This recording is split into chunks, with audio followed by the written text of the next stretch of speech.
Assalamualaikum warahmatullahi wabarakatuh. Perkenalkan, nama saya Rosel Sau. Saya dari kelas 11.1, nomor absen 29. Di sini saya akan menyampaikan sebuah materi tentang kalor. Kalian mendengar istilah kalor? Lalu, apa sih itu kalor? Kalor adalah energi panas zat yang dapat berpindah dari suhu tinggi ke suhu rendah. 1 kalori adalah kalor yang dibutuhkan oleh 1 gram air untuk menaikkan suhunya 1 derajat Celcius. Selain kalor, kalian pernah nggak sih mendengar istilah kalor jenis dan kapasitas kalor? Kalor jenis adalah banyaknya kalor yang diperlukan untuk menaikkan atau melepaskan suhu 1 kg massa suatu zat sebesar 1 derajat Celcius atau 1 Kelvin. Untuk mencari kalor jenis, kita dapat menggunakan rumus kalor jenis sama dengan Q per M dikali delta T, di mana Q merupakan kalor yang dibutuhkan atau joule per M itu massa zat, satunya kilogram, dikali dengan delta T atau perubahan suhu gas. Selain istilah kalor jenis, ada juga namanya kapasitas kalor. Kapasitas kalor adalah banyaknya kalor yang diperlukan zat untuk menaikkan suhu sebesar 1 derajat Celcius atau 1 Kelvin.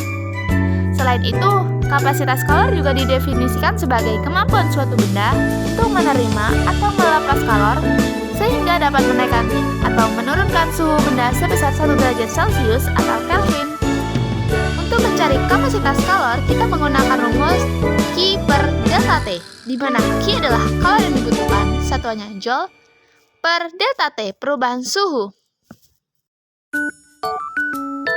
Pasti kalian melihat tetesan air yang berada di tutup gelas yang menutupi gelas berisi air panas? Peristiwa tersebut mengalami perubahan wujud gas menjadi cair yang disebut dengan mengembun. Mengembun merupakan salah satu dari perubahan wujud zat.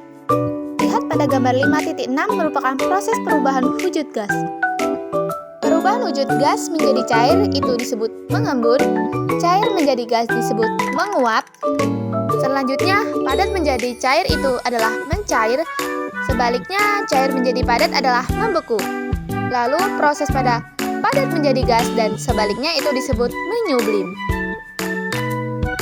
Lalu, kita masuk ke materi perpindahan kalor.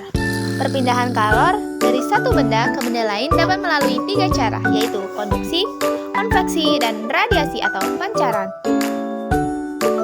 1. Konduksi.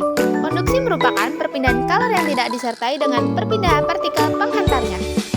Perpindahan kalor secara konduksi dapat berlangsung melalui 2 proses, yaitu 1. Kalor berpindah melalui tabrakan antar partikel. 2. Kalor berpindah melalui elektron-elektron bebas. Kemampuan menghantarkan kalor pada zat yang merupakan penghantar kalor terbaik adalah logam. Laju perpindahan kalor bergantung pada panjang, luas penampang, konduktivitas termal atau jenis bahan, dan beda suhu. Oleh karena itu, banyak kalor yang dapat berpindah selama waktu tertentu ditulis dengan persamaan berikut. H sama dengan Q per T, di mana H merupakan laju kalor yang dicari, Q merupakan kalor yang merambat, satuannya joule, dan T merupakan waktunya, satuannya sekon.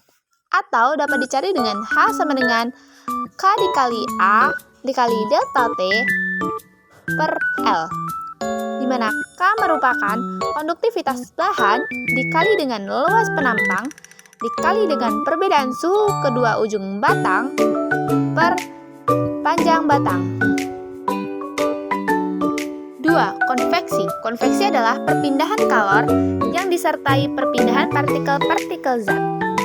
Perpindahan partikel-partikel zat alih secara bebas disebut konveksi bebas.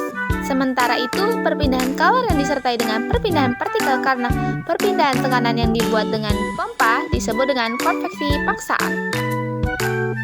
Besarnya laju kalor yang mengalir pada penghantar dirumuskan sebagai berikut.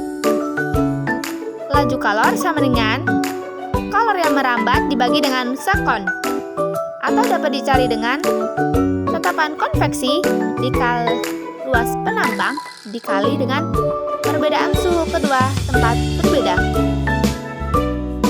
Lalu Radiasi adalah peristiwa memancarnya panas dari suatu benda dalam bentuk gelombang elektromagnetik.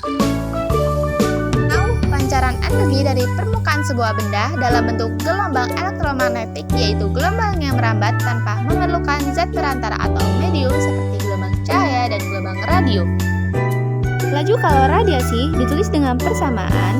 Laju kalor sama dengan kalor yang merambat dibagi dengan waktunya, atau tetapan Boltzmann dikali luas penampang dikali suhu benda pangkat 4. Untuk semakin paham tentang materi kalor, ada sebuah soal. Sebuah benda dengan massa 2 kg dipanaskan dari suhu 20 derajat hingga 80 derajat Celcius. Jika kalor jenis benda tersebut adalah 420 Joule per kilogram derajat Celcius, berapa Joule kalor yang dibutuhkan? Dari soal kita telah mengetahui massanya adalah 2 kilo, lalu ada kalor jenis bendanya adalah 420 Joule per kilogram derajat Celcius, lalu beda suhunya adalah 80 derajat Celcius dikurang 20 derajat Celcius adalah 60 derajat Celcius.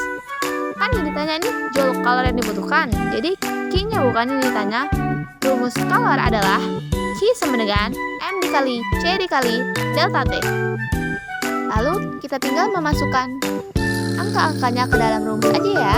Berarti Q sama dengan massanya adalah 2 kg, kalor jenisnya adalah 420 Joule per kilogram derajat Celcius, lalu perubahan suhunya yang didapat adalah 60 derajat Celcius. Jadinya, kalor yang dibutuhkan adalah sebanyak 50.400 Joule.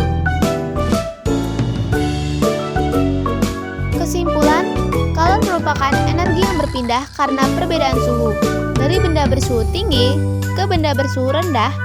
Kalor juga dipengaruhi oleh massa dan jenis zat. Dengan semakin besar massa dan kalor jenis zat, semakin banyak kalor yang dibutuhkan untuk menaikkan suhu benda. Sekian video dari saya, terima kasih. Wassalamualaikum warahmatullahi wabarakatuh.